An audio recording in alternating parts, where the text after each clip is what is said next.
देश की आधी से ज्यादा आबादी 2024 में अपने नेता राहुल गांधी को इस महान देश का प्रधानमंत्री बनते देखना चाहती है।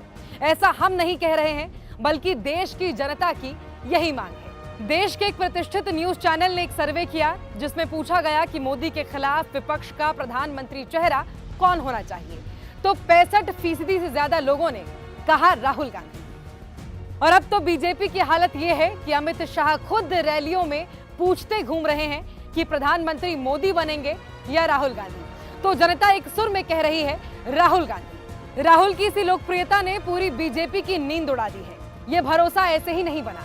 राहुल गांधी ने इसके लिए 4000 किलोमीटर यात्रा रूपी तपस्या की है।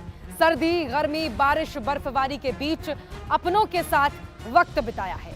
उनके दर्द में शिरकत की है, लोगों के आंसू पोंछे हैं, उन्हें गले लगाया है।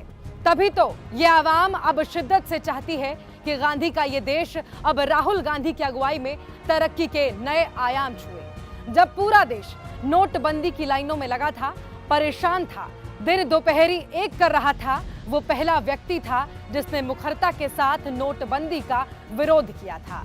जब जीएसटी लगाकर देश की अर्थव्यवस्था के बुनियादी ढांचे को कमजोर किया जा रहा था, वो पहला व्यक्ति था जिसने छोटे दुकानदारों, छोटे व्यापारियों, छोटे उद्योगों के अस्तित्व के लिए लड़ाई लड़ी थी। जीएसटी जैसे बेलगाम टैक्स को गब्बर सिंह टैक्स कहा था। जब चीन में कोविड का खतरा बढ़ रहा था, प्रधानमंत्री मोदी फूड हाट में लिट्टी चोखा खा रहे थे। वो पहला शख्स था जिसने सरकार को भीषण त्रासदी के लिए तैयार रहने की हिदायत दी थी, देश को सतर्क रहने के लिए आगाह किया था, मास्क पहनने के लिए चेताया था।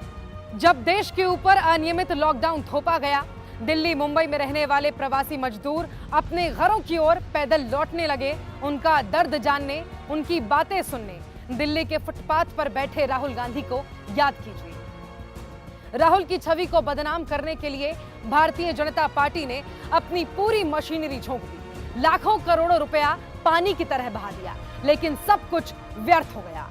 वक्त का मिजाज यह है कि आज हर आंख राहुल गांधी को देश का प्रधानमंत्री बनते देखने को बेताब है।